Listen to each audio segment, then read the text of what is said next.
यहाँ की पब्लिक जो है एक चीज़ में बिल्कुल भी ज़्यादा कंफ्यूज है। ये पब्लिक का सवाल है, एडवाइजरी कमेटी और ऑफिसर्स में क्या फ़र्क है? आप थोड़ा इसमें बताइए। एडवाइजरी कमेटी कहीं ना कहीं शाइन होने का काम करती है और ऑफिसर के जैसा रिएक्ट करती है। एडवाइजरी कमेटी और ऑफिसर में क्या फ़र्क? देखिए, अब हर डिस्ट्रिक्ट में एडवाइजरी कमेटी है।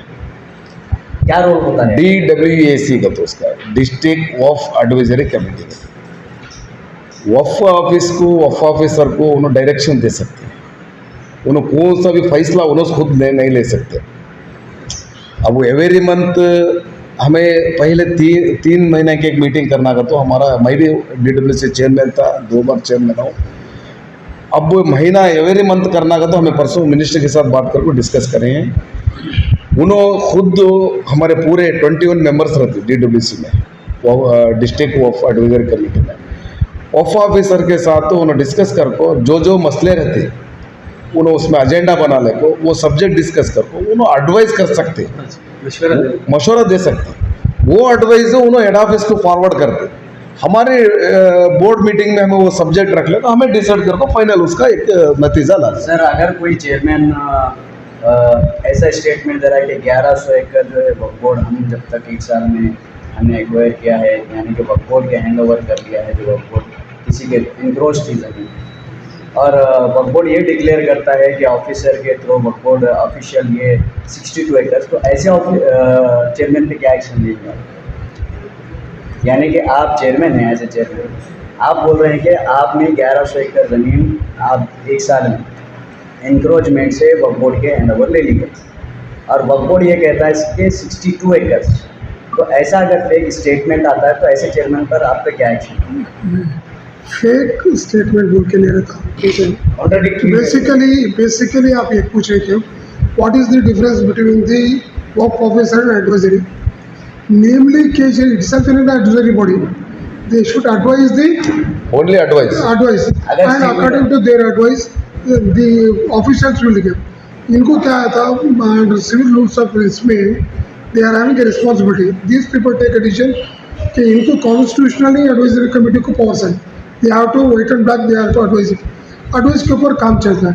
और ये statement देने का जो 62 एकर्स, ये 100 एकर्स, समझो 1000 acres, it will not make any difference because state wise रहता है।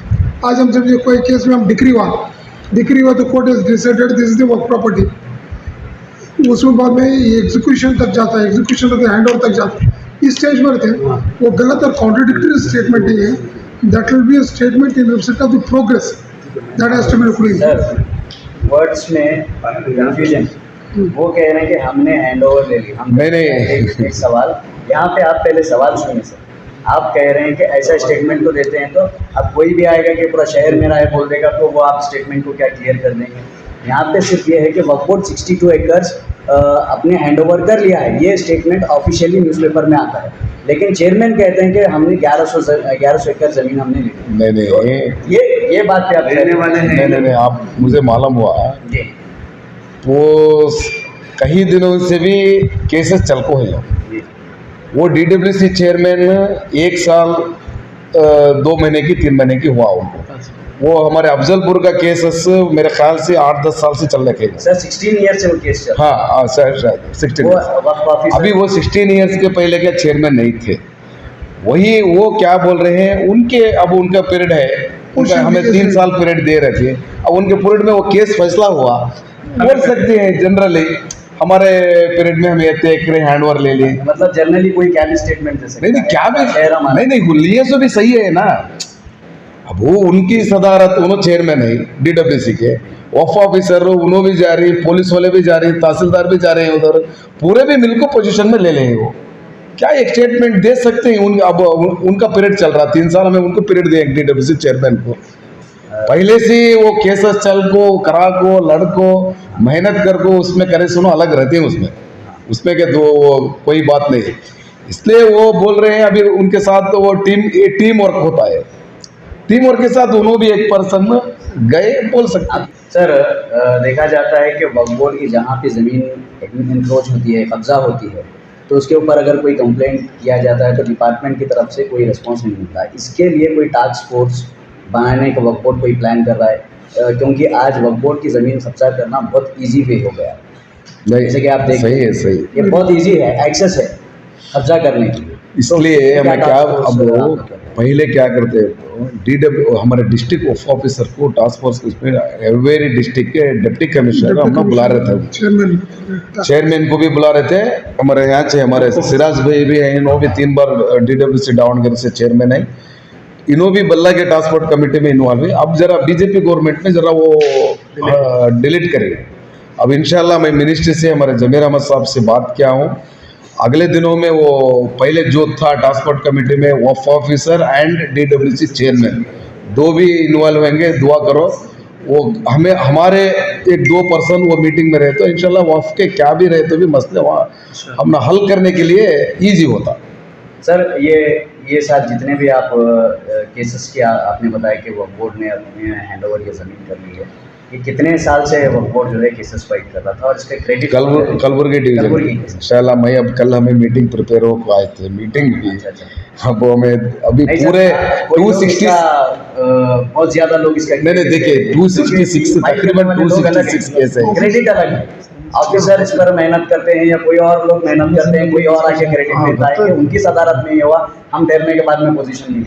तो क्या वहाँ पर तहसीलदार का रोल नहीं था या डिवीजन ऑफिसर रहते हैं पूरे का रूल तो स्पेशल लिखा जाता है कि हमारी सदारत में हो गया और हम लोग ठहरने के बाद में हमने पोजीशन में ली। ऐसा क्या नहीं, देखिए अब मैं चेयरमैन हूँ, मैं चेयरमैन को 2 महीने हुआ। अब पहले जो भी हमारे चेयरमैन मिनिस्टर मेंबर्स सीनियर्स पूरे भी कैसा लड़ लेकर एक एग्जाम्पल हमारा बेंगलुरु का बेल्लड़ी का 602 एकर्स केस चल रहा है, सुप्रीम कोर्ट में चल रहा है। अब वो केस जीतने के मैं जीते मैं ले लेके हैंड ओवर करागा तो मैं बोल सकता हूँ पूरे भी पहले से कर लेंगे। उसकी जिम्मेदार है, उसके सीनियर एडवोकेट्स हैं, मिनिस्टर्स हैं, मेंबर्स हैं, हमारे बोर्ड के चेयरमैन हैं, सबकी भी कुर्बानी रखी उसमें, नाम है अमन सबका भी हमें नाम ले लेकर हमें ये करना, पूरे भी मिलाए तो उसका हाथ जोड़ना। सर आपके पास चेयरमैन शाफी सादी साहब के पास कुछ एलिगेशंस वगैरह अभी सब लोग क्रिएट ऑफ फंड्स का है, कुछ जमीनात का मामले एलिगेशंस वगैरह है, क्या बोर्ड इसकी इंडिपेंडेंट इंक्वायरी नहीं देखिए शाफी सादी एक चेयरमैन, मैं अब फिलहाल मैं चेयरमैन हूँ, मैं एक अलग कौन सा भी डिसीजन नहीं कर सकता। पूरे हमारे 10 मेंबर भी मिलने को एक कमिटी 1 लाख बिलो कमिटी भी अप्रूव करना का तो पूरे मिलने को चेयरमैन को सपोर्ट करे तो वो रेजोल्यूशन पास होता, उसका एग्जीक्यूटिव ऑर्डर होता। शाफी सादी के बारे में लास्ट में चेयरमैन हुए दिन मुझे बेंगलुरु में भी ये सब मीडिया वाले मुझे क्वेश्चन करे थे, हमें अब तक एक अड़ी भी हमें कौन सी भी लैंड लीज को भी नहीं दिए, शाफी सादी उन्होंने हमारा सब्जेक्ट भी नहीं रखे, हमें वो अप्रूव भी नहीं करे।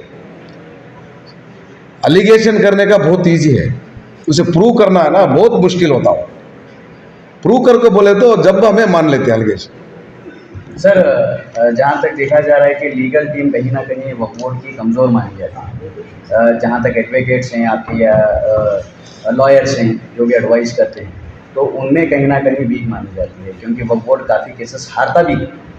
तो इसके लिए क्या आपका प्लान है? देखिए हमारे इसमें केस हारने का जो है not only on the performance of the advocate, वहाँ में जो डॉक्यूमेंटेशंस रहते हैं एंड हारना ये हार रही है, कोर्ट में हारना ये कोर्ट में जीतना नहीं।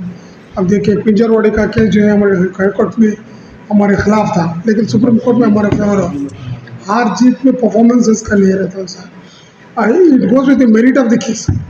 तो उस हिसाब से कोई सिस्टम में वीक नहीं है, लोगों को जो है डे लाइट में जो है नहीं मालूम होता। हमारे सीनियर 2 एडवोकेट्स हैं हमारे साथ अब मेंबर्स में, अब हमारे आसिफ भाई हैं, इन्हों भी लॉ कमेटी चेयरमैन हो करे हैं, वो हमारे रियाज साहब भी हैं, उन्हों भी हैं, और हमारे शिया मौलाना याकूब साहब अच्छे मेंबर्स हैं। इसमें करप्शन का मेरे ख्याल से मैंने आप पहले बोल रहे थे ना, मेरे ख्याल से हमारे पीरियड में अब जो मेंबर्स पूरे भी हैं 100% करप्शन को अपोजिट बहुत सारी चीज़ें हमें कंट्रोल कर रही है। अब ये केसेस का बोले ना तुम्हें लीगल टीम का वो पूरा भी सुधार रहे हैं। अब हमारा एक CLO इमीडिएट 1-2-4 दिन के अंदर नया एक CLO चीफ लॉ ऑफिसर को हमें अपॉइंटमेंट करने, कल मीटिंग में भी डिस्कस करें 2-4 दिन के अंदर पूरे दोनों भी मिलने को एक स्ट्रांग लीगल टीम को हमें करते। एक बात आपके नॉलेज में लाना चाहूँगा सर, एक लास्ट क्वेश्चन है मेरा। जैसे ही वक्फ बोर्ड की ज़मीन कब्जा होती है उसके ऊपर जो है रजिस्ट्री भी की जाती है, जब सब रजिस्ट्रार को यहाँ के या वहाँ के रजिस्ट्रार को नोटिस की जाती है तो वो लोग फ़ौरन इंटीमेट वक्फ बोर्ड ऑफिसर को ये करते हैं कि हमारे अंडर नहीं आता, आप कोर्ट में केस डाल सकते हैं, लेकिन उसकी रजिस्ट्री पे जो है कहीं से कोई स्टे नहीं होता, यानी कि वो रजिस्ट्री रुकती नहीं। इसलिए कहा यह जा रहा है कि आपका जो टास्क फोर्स है उसको मजबूत करने की ज़रूरत है, क्योंकि अगर पीएस में जाते हैं तो वो फ़ौरन कहते हैं कि वो ऑफिसर ही आना चाहिए, वक्फ बोर्ड का जल्दी एफआईआर तक नहीं होता। ये चीज़ में कहीं ना कहीं वक्फ बोर्ड बहुत ज़्यादा कमज़ोर है। जब तक एफआईआर होता है वो ज़मीन पर कब्जा भी हो जाता है और लोग घर भी बनाना चालू करते हैं, कंस्ट्रक्शन भी स्टार्ट होता है। नहीं, इस सिलसिले में फ्लैग ऑफ करने के वास्ते पूरी तैयारी करें, क्योंकि हमारे को फॉर नंबर 3 में होंगे, for number 9 and 11 of releases में पहाड़ी में जो है प्रॉपर्टी जो है वर्क प्रॉपर्टी के वास्ते दिखाने के वास्ते करें। प्रॉपर्टी वर्क प्रॉपर्टी बोल को एंटर हो गए बोले तो वो रजिस्ट्रेशन नहीं होती। ऐसे भी जो है जहाँ पुलिस वैसे भी